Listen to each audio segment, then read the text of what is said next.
시청자 여러분 안녕하십니까. 오늘은 하기편 8장이 되겠습니다. 군자의 태도라고 제목을 붙여봤습니다. 오늘은 파워포인트에 에러가 있어서 그냥 말로만 말씀드리도록 하겠습니다. 조속한 시일 내에 파워포인트로 다시 여러분들과 마주할 것을 약속드립니다.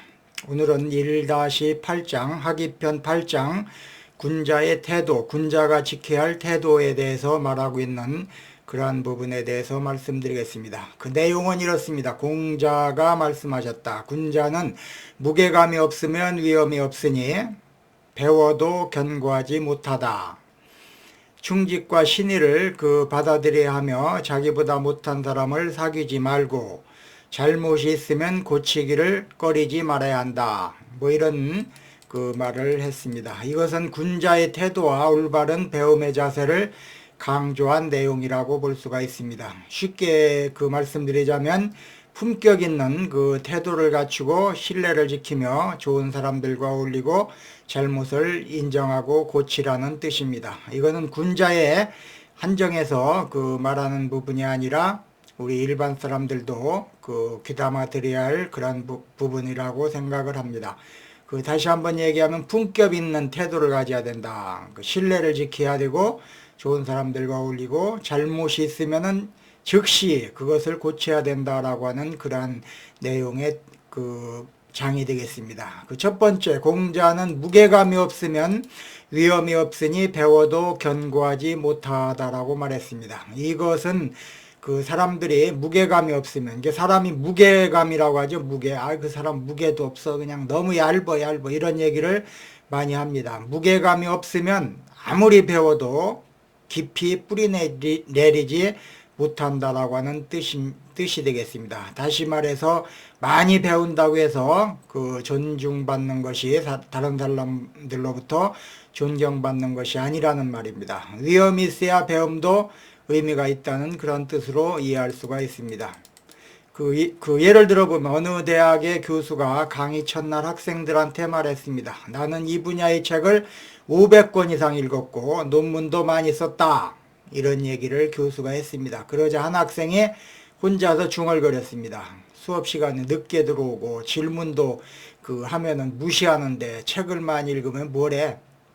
이런 얘기를 했습니다.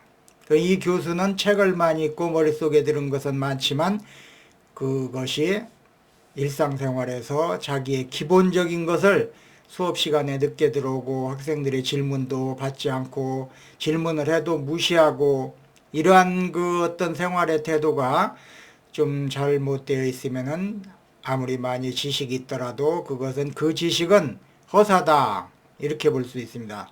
사상 누각이다 이렇게 볼 수가 있는 것입니다.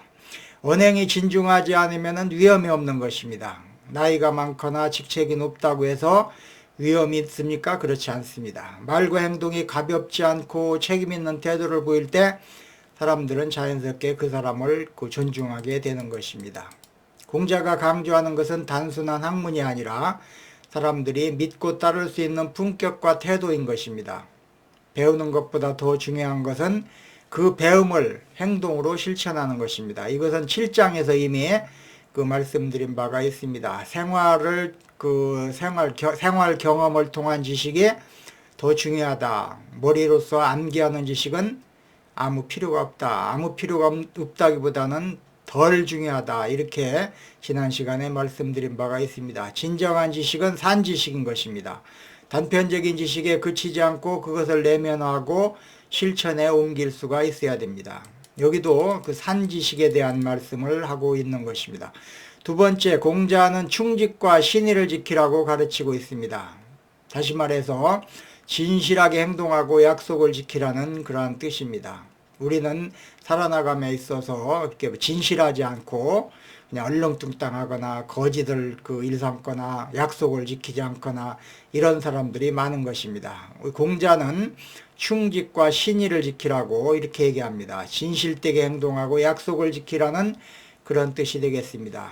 고대 중국 춘추시대의 명재상이었던 관중은 나라를 다스리는 데는 신뢰가 가장 중요하다 이런 말을 했습니다.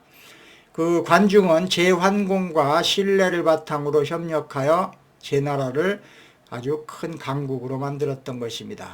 스티브 잡스와 애플의 이야기는 신뢰가 얼마나 중요한지를 잘 보여줍니다. 애플은 초기에는 큰 성공을 거두지 못했습니다. 그렇지만 잡스가 애플을 떠난 후에는 그의 비전과 신뢰가 회사 내부에서 계속해서 이어졌던 것입니다. 잡스는 자신이 만든 제품이 세상에 미칠 영향에 대해서 굳게 믿었고 직원들에게 그 신뢰를 갖다가 전달했던 것입니다.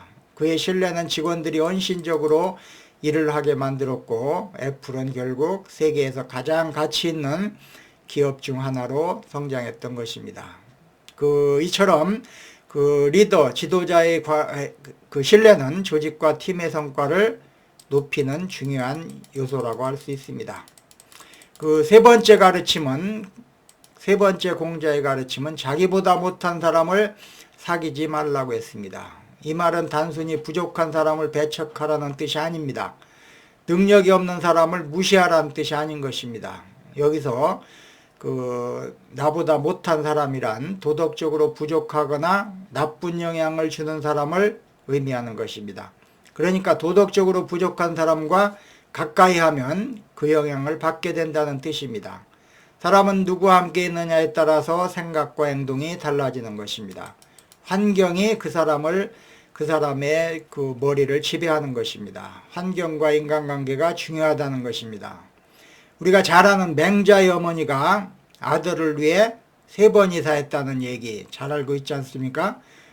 이것은 우리가 환경, 그 주변이 무엇인가가 그 사람에 미치는 영향이 크다는 것을 단적으로 보여주는 사례라고 할 수 있습니다.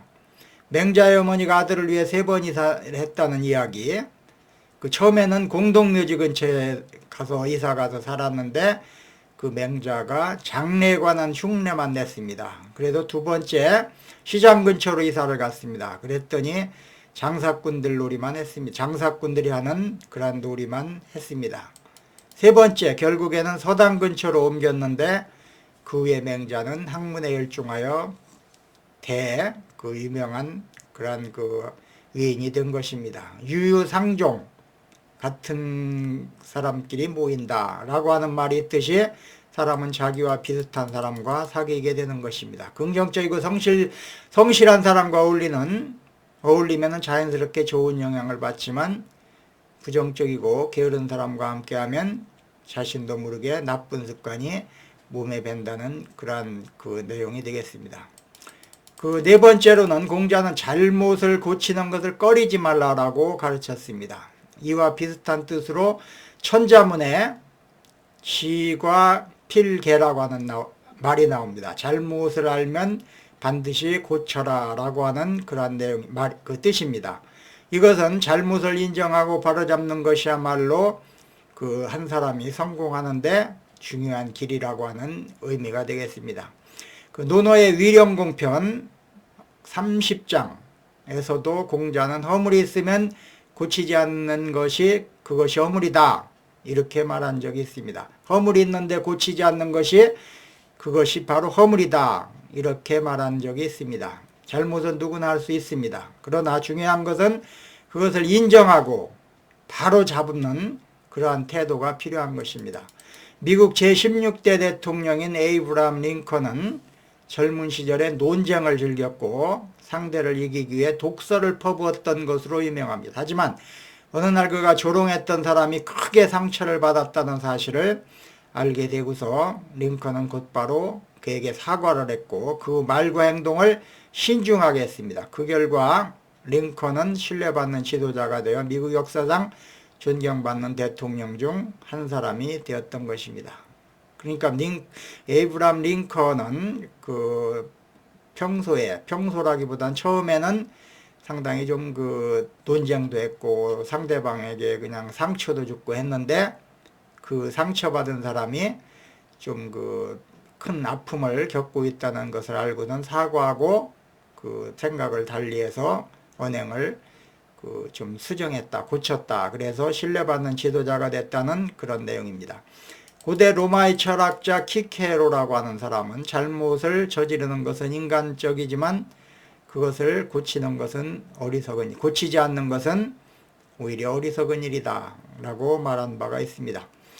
예, 그 말씀을 끝내면서 결론적으로 말해서 하기편 8장은 품격과 위엄을 갖추고 신뢰를 지키며 좋은 사람과 어울리고 잘못이 있으면은 그것을 즉시 고치라라고 하는 그러한 그 교훈을 주는 장이다라고 볼 수가 있겠습니다. 예, 오늘은 하기편 8장 군자의 태도라고 하는 제목을 제가 붙이고 그에 대한 말씀을 드렸습니다.